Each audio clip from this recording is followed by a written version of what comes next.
नमस्ते मित्रों, नमः शिवाय। यह कहानी है एक बीमार राजकुमारी की। तो आइए चलते हैं कहानी की तरफ। सालों पहले लखनपुर नाम के राज्य में भीमा नाम के राजा का शासन हुआ करता था। वह बहुत ही महत्वाकांक्षी था और अपनी प्रजा से बहुत प्यार करता था। उनके राज्य में चारों ओर खुशहाली थी, लेकिन राजा रानी खुद हमेशा दुखी रहते थे। उनके पास धन दौलत शोहरत सब कुछ था, लेकिन उनकी संतान ना थी। संतान पाने के लिए राजा और रानी पूजा पाठ जप तप सब करके देख चुके थे, लेकिन कोई फायदा नहीं हुआ। एक दिन महर्षि के कहने पर राजा ने महायज्ञ कराने का फैसला किया। यज्ञ और भगवान के प्रताप से राजा को एक बहुत सुंदर कन्या की प्राप्ति हुई। राजा रानी के साथ पूरी प्रजा खुशी से झूमने लगी। राज्य में चारों तरफ खुशी का माहौल छा गया। राजा ने सारे नगरवासियों को पिता बनने की खुशी में भोज पर आमंत्रित किया। धीरे धीरे समय बीतने लगा। राजकुमारी बड़ी होने लगी। वह काफ़ी सुंदर और गुणवान थी। राजा रानी उसे देखकर ही खुश रहने लगे।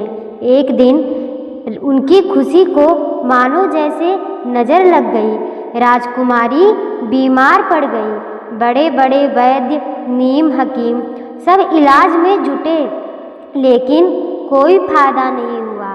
दिन प्रतिदिन राजकुमारी की हालत बिगड़ती जा रही थी।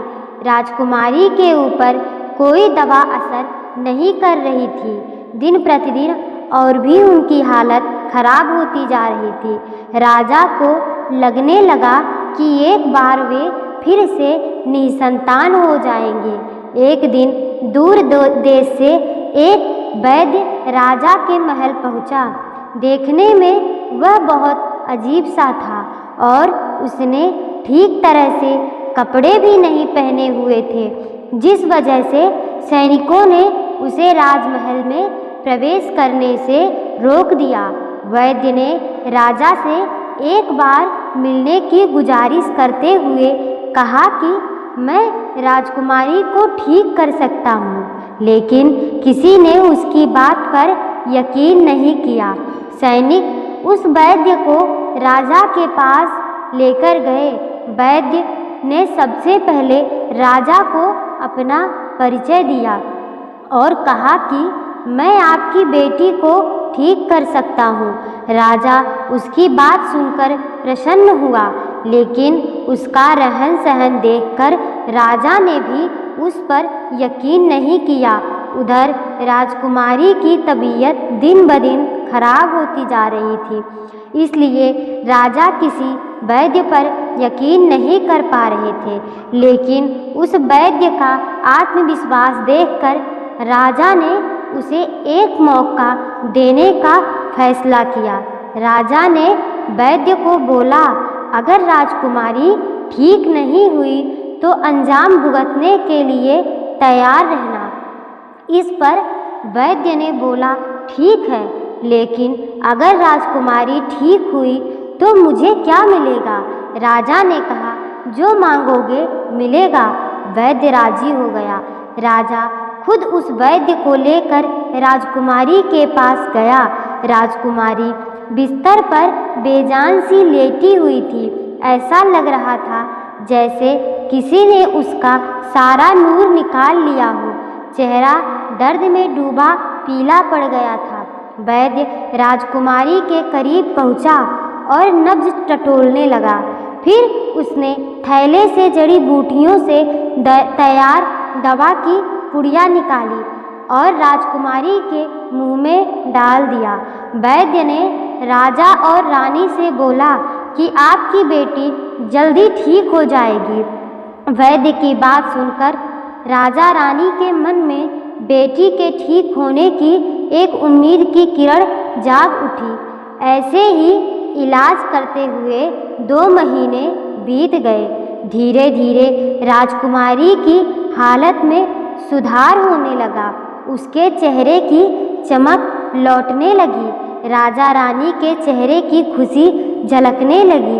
एक दिन वैद्य ने राजा से कहा, महाराज, राजकुमारी अब ठीक हो गई है। ये 1 महीने की पुड़िया बनाकर दे रहा हूँ। इसे समय पर राजकुमारी को देते रहना। इसके बाद राजकुमारी पूरी तरह स्वस्थ हो जाएंगी। यह बीमारी दोबारा उनके पास भी नहीं भटकेगी। अगले दिन राजा ने वैद्य को अपने पास बुलाया और कहा कि वादे के मुताबिक मैं तुम्हें तुम्हारा इनाम देना चाहता हूँ। बताओ तुम्हें क्या चाहिए? वैद्य बोला, सोच लीजिए राजा जी, आप अपने वादे पर कायम तो रह पाएंगे? राजा ने बोला, तुम मेरी बेटी को स्वस्थ किए हो, बोलो क्या मांगते हो? वैद्य ने मुस्कुराते हुए कहा, आपका आधा राज्य और बेटी का हाथ। इतना सुनते ही राजा आग बबूला हो गया। उसने कड़कते हुए कहा, तुम होश में तो हो?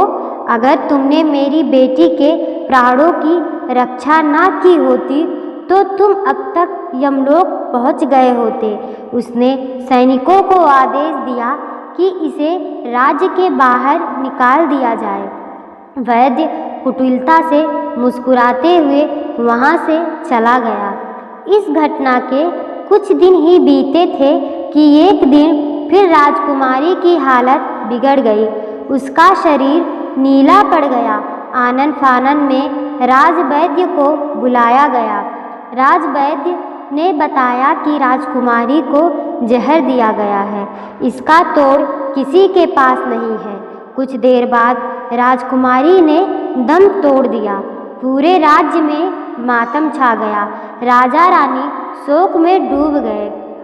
छानबीन से पता चला कि वैद्य ने राजकुमारी को 1 महीने खाने के लिए जो पुड़िया दी थी उसमें से एक पुड़िया में जहर था।